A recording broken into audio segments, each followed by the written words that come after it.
Good morning, everybody. Hope you're all doing fantastically well. It's Conor here. It's One Leeds. We're back with another video. Before we start, please like, comment, and subscribe if you haven't already. There's 32% of you who aren't subscribed to the channel. What are you doing? Listen, hit that subscribe button, hit that notification bell, and anytime we upload here at One Leeds HQ, you will be updated. It makes complete sense if you're watching every single video. 32% of you not subscribed. Crazy numbers. Make sure you do so. Nearly a third of you.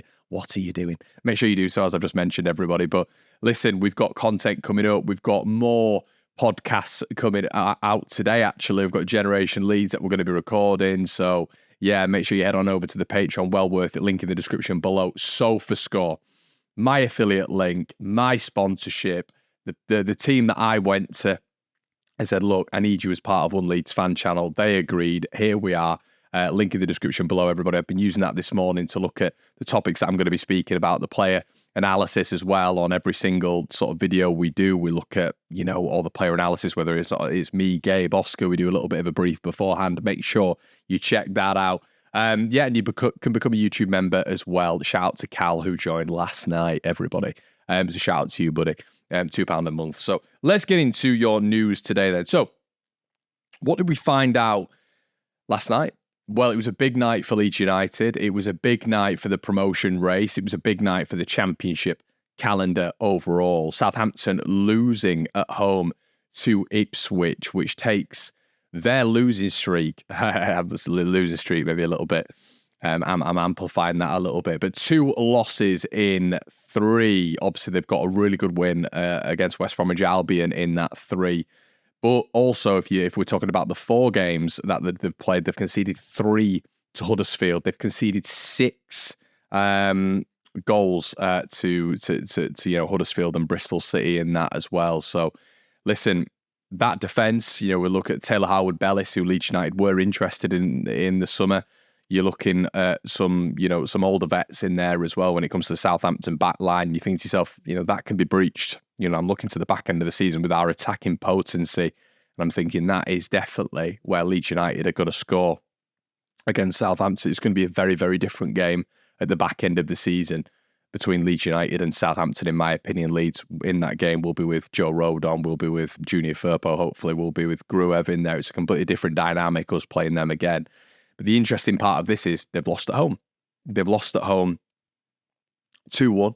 They've got a very decent home record, but losing at home to a very, very decent Hull side. Fabio Carvalho was brilliant in the game last night, and Hull are going about this season a little bit unnoticed. Now, they have lost to Swansea at home in recent weeks, but beating Southampton is a massive tick on their championship campaign so far. Shout out to Racine, and Hull are a bit of a problem. We all know that they're a little bit of an issue. They played Leeds United earlier on this season. I thought they were good that night. One of the better teams that Leeds have played. We've still got to play them at home, and it's something that we were speaking about on this channel very, very recently about their away record. 5th best away record in the division and climbing with that win last night. But what does it do to the automatic playoff race? Well, it bats it wide open, really. Leeds now are on the exact same amount of games as Southampton and Ipswich, and we're second. So for the first time this season, Leeds are second with an equal amount of games, and by God, have we done it in a fantastic fashion. We're approaching March. As of time of recording, it's Wednesday the 21st of Feb, but we are approaching March. If Leeds can consolidate that top 2 place with, 2 months left, that is an excellent, excellent position. It really does hark back to yesteryear when it comes to Daniel Farke and his Norwich teams kicking into gear a bit later on down the line. Now, I did mention this on Twitter. Now, Twitter, unfortunately, isn't really a place of logical thought, in my opinion. I mentioned last night Ipswich and them getting a 4-3 win against Rotherham. I mentioned last night, people are sleeping on Ipswich a little bit. Now, Ipswich 3 wins in 3. They've sort of got themselves back into the conversation a little bit. And the reason I mentioned people sleeping on them, including myself, is because it's been Leeds versus Southampton, Leeds versus Southampton, Leeds versus Southampton, and everybody's really been ignoring Ipswich. A Swansea win for them, a battering down at the Den, a 4-0 win, and a 4-3 win at home last night. Now, the beauty of this is Ipswich are on course to concede a mass amount of goals, but they are still on the same points tally as Leeds United. They are still on the same amount of points as Leeds United with a decent, I would still say a better run-in than Leeds. So my whole point of this is to not sleep on Ipswich. It could be toward the back end of the season. It's between Leeds and Ipswich, not Leeds and Southampton. This playoff, this automatic race is mental. It's absolutely mental in this division this season. But the beauty of what's going on at the minute is you can look at the comparatives of what Leeds did to Rotherham, a 3-0 win. And it was a battering. It should have been 6-7, as we say every time on this channel. But Ipswich are still there. They find a way to win.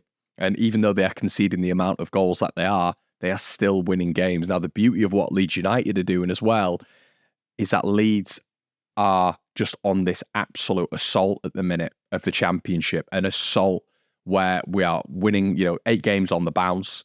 We are, I believe it's 10 wins in 12. We're firing at home. We've got 40 points. And now we go into a Leicester City game, which is so big now because when we're looking at the promotion picture now, we've got Southampton, we've got Ipswich, both playing on Saturday, I believe it is, and both have winnable, not saying easy, but winnable home games. I believe it's Millwall and Birmingham between them both. Leeds have got Leicester on Friday night. Now, if Leeds beat Leicester, I don't know who can stop us. I really don't. And especially if we're to beat them convincingly. And I still mention this on the channel. I've mentioned this several times. Leeds have beaten them very, very well, in my opinion, at the King Power in terms of dominating the game, in terms of controlling the game, obviously in terms of scoring. But I feel like we've evolved since then. Have Leicester evolved since then? That's the question. That night, if they'd have beaten us, they'd have gone 18 points clear of Leeds United, I believe, that we were in 4th at that point. I think Leeds have improved. I wonder if Leicester have. And that's the interesting part of this whole conversation now. Southampton seem to be stuttering a little bit. And I will include, even though they beat Huddersfield, I will include conceding 3 goals to a dire Huddersfield side. I will say that. Losing to Hull City at home.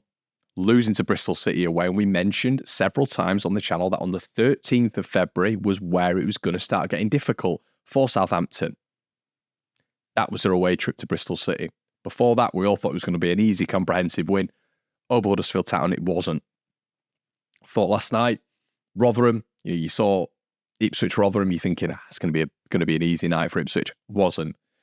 The beauty of what Leeds are doing at this moment in time with these teams is we're making every night or every day look like an easy night or an easy day. The challenge is going to be, as we all know, Leicester City. And that's what I'm looking forward to. I'm buzzing for this game. I really am. I'm looking forward to this game so much. Leeds United right now, in my opinion, are the best team in the division right now on form. The best team in the division. 8 wins on the bounce. 7 clean sheets. Never forget that. 7 clean sheets. Scoring like fun. Amazing rotation when it comes to players coming on and making a massive impact. And I'm really, really positive at the minute. Now, when I am contextualising the other teams, we have got to talk about Southampton and Ipswich. We've got to speak about these. And if you're an objective Leeds fan, if you're a Leeds fan with a sensible head on shoulders, you can understand that we have got to talk about the other teams. The other teams are still in the picture. Some of the teams are on the same amount of points as us. And that's why we talk about not sleeping on these teams, because that's naive and a little bit arrogant. We have got to talk about Ipswich. We have got to talk about Southampton. But now Ipswich are back into the fold. Ipswich are looking a little bit more dangerous. I understand they've conceded 3 at home. And you might say, Conor, you've been hypocritical. I'm not being hypocritical whatsoever, because there is a massive chink in their armour when it comes to conceding goals. And if they're to get promoted, conceding the amount of goals that they are, that will be, no one will have ever seen that before in not just Championship history, but getting promoted from a division. You cannot concede that amount of goals and go up. It's impossible. It's implausible to even think about that. So, when you're keeping as many clean sheets as Leeds United are, when you're scoring like Leeds United are, when you have the quality and rotation that Leeds United have, and when you have the confidence at this moment in time, mentality-wise, that Leeds have, I'm really excited about what I'm seeing. And if we can beat Leicester on Friday night, and if I'm being really, really fantasy-ridden about this, if Leeds can beat them well, I don't see who can stop this side. in this division. I really don't. Exciting times. And you've got to wonder as well when it comes to the psychology of it as well. Russell Martin is speaking out a little bit more about the automatic race, and, you know, they've definitely missed out last night. A whole side at home, they should be beating with the calibre of side that Southampton have. And he said there's no doubt last night, Russell Martin said that this Southampton side will bounce back with the quality that they have in their dressing room. And I agree with him. You know, Rothwell, Armstrong, Brooks, so many others who we look at and you think, I mean, the Premier League players really. But it's okay saying this, but the players have got to put it into action, and they're leaking goals at the back now. 3 against Bristol City, 2 last night, 3 against Huddersfield. And we know throughout the season that Ipswich have always leaked goals. And as I keep saying, we can't sleep on these teams. And I do thoroughly believe that. But Leeds United have a massive, massive advantage, in my opinion, in the clean sheets that we're having. And we can talk about the calibre of sides. Well, Southampton are conceding 3-6 to Huddersfield and Bristol City. You know, Ipswich are conceding 3 at home to Rotherham. So loads to be taken into consideration. How are you feeling about the promotion picture right now, everybody? How are you feeling about it? It's so interesting, isn't it? A little bit of news this morning as well, just on the rumour front. Looks like Archie Gray is the team that is in the front running right now for Archie Gray's signature is going to be Liverpool. And that's according to a few sources this morning. Not just on the Leeds side, but on the Liverpool side as well. Guys, if you've enjoyed this chat, please leave me a like on the video. Hope you're enjoying the content provided by One Leeds at this moment in time. Really loving doing this. You know, it feels like we're sorted now. The set's sorted, everything's sorted. We're going to be heading on over to the Patreon as well to be doing some additional content. Please head on over there. Really support the channel. Really appreciate it. Claude, shout out to you, mate. Joined yesterday on the Patreon, and we'll be getting some more bits out on there. Guys, it's been an absolute pleasure. I'll see you in a bit.